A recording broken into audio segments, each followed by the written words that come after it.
Hi, thank you. Thank you for being here with me today.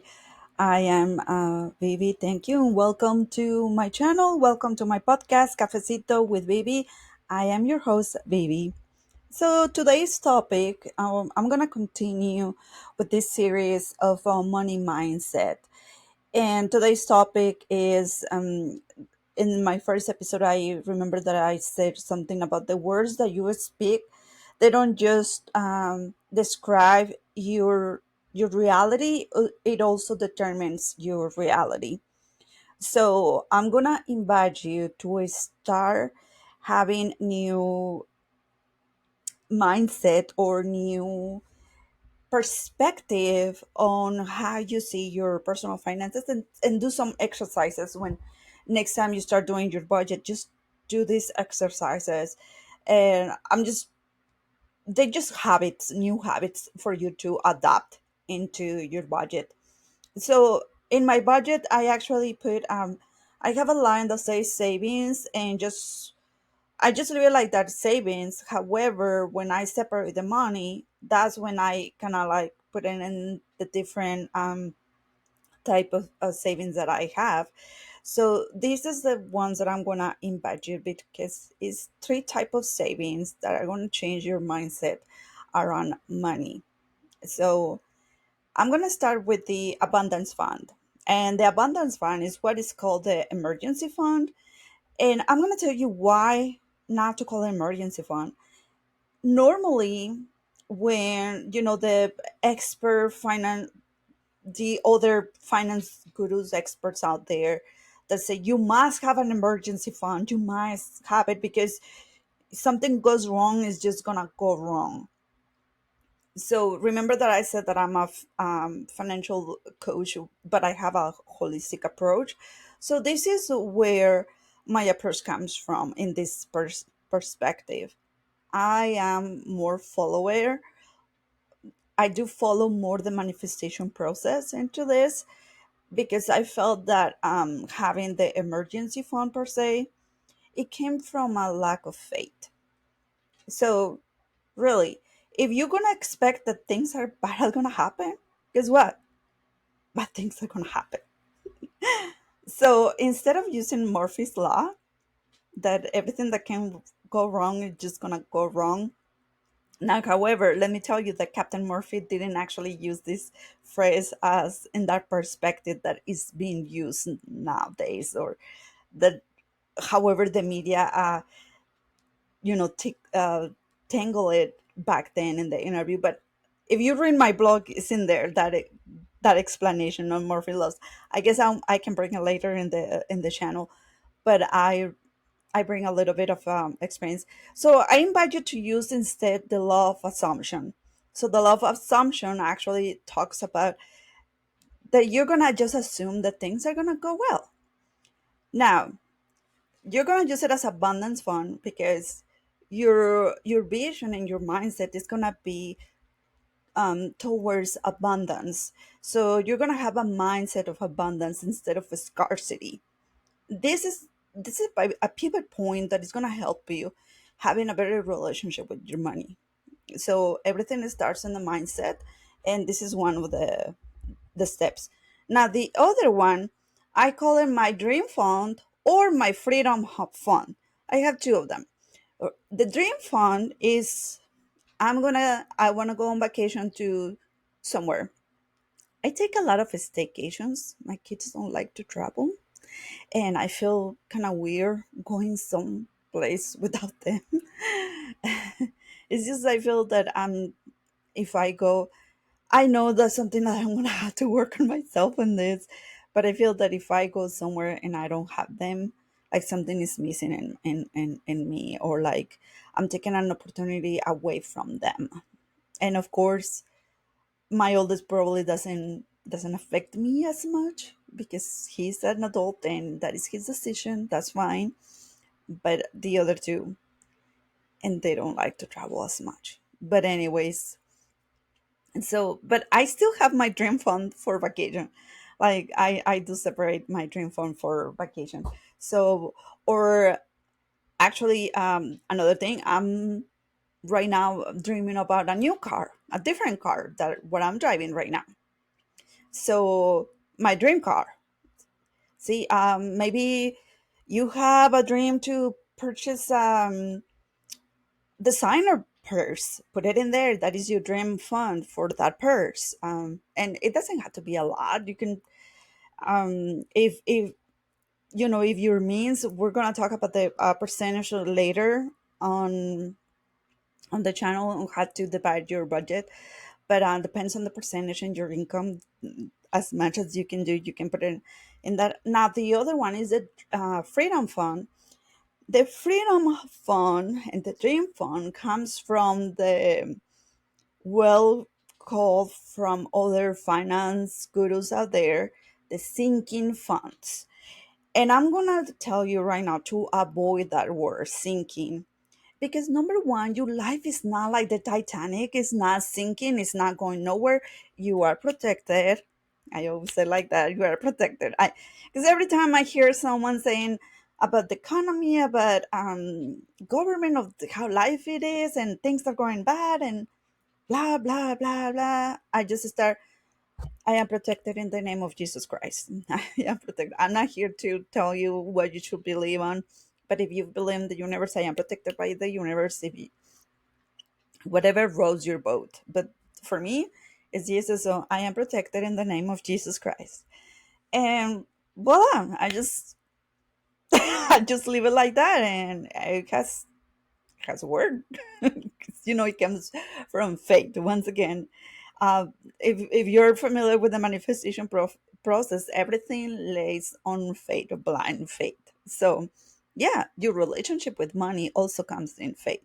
Remember what I talked the last part, that the value of the bills that are in God we trust. So, yeah, don't worry. Anyway, so no more sinking funds. Stop calling them sinking. Oh, I have my sinking fund. Girl, you are not sinking. Your life is not sinking. You are just not. You you are a powerful person. Everything that you set up your mind for is just gonna happen, because I have seen it in my life already, and then now that I start, getting knowledge about these type of things, I kind of like went back and how my life has been worked before. Yeah, definitely, definitely. So no more sinking funds is either your freedom fund or your dream fund. Now the freedom fund is because, and I'm not saying that bad things don't happen, because yes, bad things can happen, like your car broke down. Okay, your car broke down. If you don't have your freedom fund, how you gonna feel? What are you gonna start saying? You're gonna start blaming someone for the car breaking down. Your boss didn't give you the raise that you expected. Your business didn't go as well as it was supposed to, etc. You're gonna blame whatever instead of taking the responsibility of your own actions, right? Because that's what we do. We're humans. It's normal. But instead, if you had your freedom fund, oh, the car broke down. That's fine. I have my freedom fund. I am free. I have the financial freedom to do this. But you still have debt. How can you? I'm still financial free because I have my freedom fund. I am financial free. I am not broke. So if someone is that, but you're broke. No, I'm not. I am financial free because I have my freedom fund. And I can definitely take the car to the shop and get it fixed. Right? So let's start working on that. Now, the third part that goes into, I keep it sweet and short, my videos and my podcast. My third one is going to be the retirement account. Retirement, it has a really bad reputation between people, especially hardworking people, or the ones that call themselves hardworking, because they immediately think that a retirement life, is a life where they just sit around and do nothing, and they just cannot see themselves that but doing nothing, and how bored they're gonna be. Guess what? If you don't have money, you're gonna be bored. Now, I'm not saying that to be a millionaire, but have enough in your retirement account for you to not depend on government, and just live your life. Because guess what? I mean, this society requires a lot of people that can help, the volunteers. There's so many things to do, and not always requires money to do those things, right? But board, definitely not. There are so many things to do that you can do with more time freedom, definitely. So don't get stuck with the retirement, but call it generational wealth. And I want to tell you why. When you have your retirement account in your bank, not just the 401k that your job gives you, that's fine, that's perfect. If you have it, go ahead, take advantage of that. If you don't have already set up your future for something else, like some other people who are very blessed. um, but if your job gives you that option, go ahead, take that opportunity and take that one. However, if something happens to you, I'm talking about you pass away. Guess what? That's life. We all die at some point, right? But what happens if you have your retirement account with your job? Mostly, they're gonna have their own regulations on how to handle to give it out to your beneficiaries, and they're gonna have rules and the way they're supposed to do things. So you don't want your family to struggle with that, right? If you pass away. So what is the legacy that you're gonna leave to your children? Well, my mom was like had a lot of debt and no retirement account. Okay, or my spouse or whatever. Now, if you have a retirement account in the bank, if you have that, then guess what? You can leave it to whoever you want. You can leave it. You can put it in a trust fund as well to give it for your favorite nonprofit organization. That is something that is completely free for you to do. But why you should have a generational wealth? Why do I call it generational wealth? Because this is money that you can leave to your family. You can leave to your loved ones when you pass away. You can leave it to them, or you can use it for other purposes that are good for others. Like I mentioned, the your favorite nonprofit organization.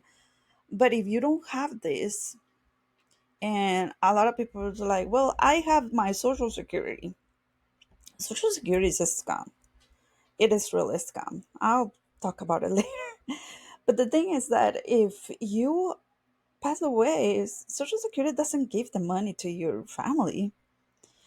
And if you go to the website, they even said that a widow or a dependent may qualify. May qualify. It doesn't say qualify. It says may qualify for part of the money that they were receiving. So let's just say that you retire and you said, I'm just going to depend off the Social Security money.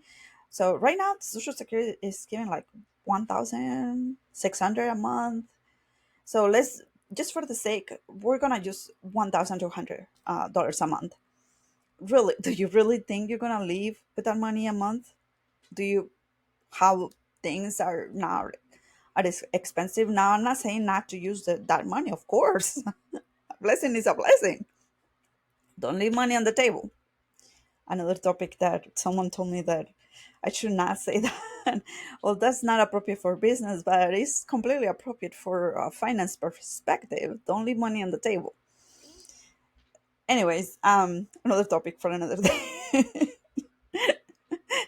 If you're with me, if we are sitting down and we're talking, I literally go from topics to topics. But anyways, let's go back. So social security doesn't really give money to your family. And you really don't live out of the 1,200. And if they might qualify and they apply and they ended up qualifying for it, they just receive half of it, so 600. So really not. So let's just say that you live a really good life, like you're not stressing, living paycheck by paycheck, and you were making $50,000 a year. You worked for 20 years. That is a total of $1 million in 20 years that you got in your income. So if you have $1 million and you're gonna live for another 20 years and you live perfectly fine, you had no stress about money, you're good to go. You're set. But I want you to think about that, right? And like I said, it's the generational wealth, your retirement account. So you have to think about how much you you want to have and how much do you need, quote unquote, need to have just to cover the basic expenses. So I want you to think about that. I want you to think about if you pass away, your family, what are they're gonna do if you have more debt than money on the account, right? I mean, if the house is not paid for, then your family's gonna have to leave the house and just get whatever left money if there's money left. But if not, because there's so many debt, then those things had to be taken care of first. So I highly recommend you as well to think about this so you can talk to a lawyer in a state, not in the state that you live, like a state lawyer, like they literally work with a state. That means that your things that you have, your assets and your liabilities that you have. So that's a good thing to have. That is a good thing to have in perspective. Anyways, so that is why I call it generational wealth, because that mentality and is really set up in the mind that retirement is a bad thing. It's really not. I technically I'm retired from the military, so I'm living the best life of my life. I don't know why you're talking about retirement. It's boring. It's not. I'm not. I'm not bored. Now it took me a while to figure out what I was gonna do because one of the things about the military is that you retire super young, 40 years old. You retire. Um, so it took me a while to figure it out, and I have my education in finance. So what am I gonna do? And I had after a mental breakdown and a lot of story background left, I ended up hiring life coach.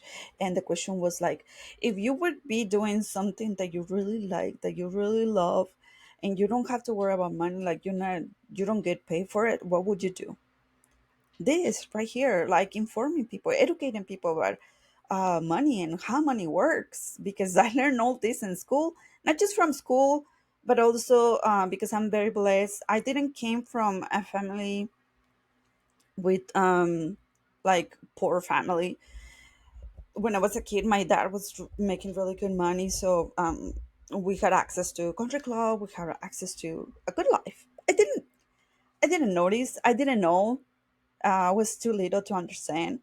And then when my dad changed jobs, that's when things start going bad. And then I became a teenager, and that's when I start like realizing that things were not good. That's when I started realizing. So my brother and my sisters didn't get to live that life that me and my other sister got to live. I mean, it was a good life, financially, of course, but in other aspects, it was not the best either. But anyways, that's the other thing. But I was blessed to have that opportunity. And then also, when I was in high school, um, I ended up getting a job assisting this lady on her business. And I guess that's when, well, that's, I'm not going to say that's when I wanted to be my own do my own business because my grandma also had her own business. So I kind of, I guess I always say that I'm like my grandma, literally. But she taught me a lot, and there were so many things that I saw. This was a woman, and it was a family because I work with the family, and not just her, the the sister-in-law and like everybody else around in the family I work with. These were like super wealthy people in Mexico. I learned a lot. Also, going to the country club with them, I heard the conversations, and even though I was just taking care of the kids because I was the nanny, basically, um, nanny, cleaning, business, helping in the business, like I did as much as I could. I was young, so I was learning. It was a lot of learning experience for me. So yeah, I mean, I have learned a lot, and all those things that I learned from those conversations that I heard when I was a teenager and when I got to school, and how banks work, how money works, investments, because my degree is little in investments, business in finance, concentration in financial planning, but I took a lot of investments class. It just clicked. Everything clicked. And coming here to the United States and notice all the opportunities that are here, it was like mind blowing. So yeah, I mean, and that's what I said.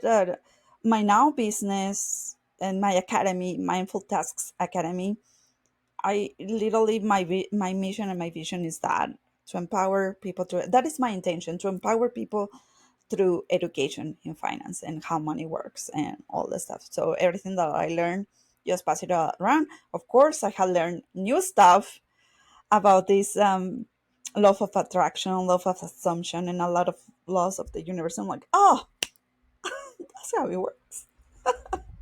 It just clicked because I had so many other um, things in my life that I didn't expect it will happen like that, but it happened. And now, kind of like going back, I was manifesting. I just didn't know I was manifesting. So all the money that I got, it was manifestation. 'Cause I've been getting high amounts of money in my life. So yeah, so that was the manifestation process that I didn't know, but now I know. So, anyways, thank you so much. I hope you can start putting in practice these little tips that I just gave you to start changing your the words on your budget whenever you write down your budget or whenever you do an Excel, whatever floats your boat. I'm not going to tell you how because everybody's different and it's not one size fits all. Of course, the next episode I can bring you how I do my own budget, and it's super simple. I have absolutely nothing complicated. I think the only thing that I have on Excel is my investments, and it's just to. It's not Excel. It's something else. It's other program. But, anyways, I'll figure it out. And it's just basically to analyze and to keep an eye on the stocks that I'm interested on, and I read these financial statements and I just kind of catch up. I'm not an expert either. I do have another coach that teaches me. Even though I went to school for it, I still go with an open mind to learn more and to keep learning. So that is also another key for life in general, to keep an open mind when it comes to learning. Even if you already know the topic, just listen to it, keep an open mind because it might come to you in a different perspective, in a different word that maybe at that moment it hits, but the first time that you heard it, it didn't. So, thank you so much for watching, and I will see you on the next episode. And don't forget to hit the subscription, the button that says subscribe or follow or whatever it is. Depends on podcasts or YouTube. Just do it and remember, it's a vivid thing. You wouldn't understand. Mwah.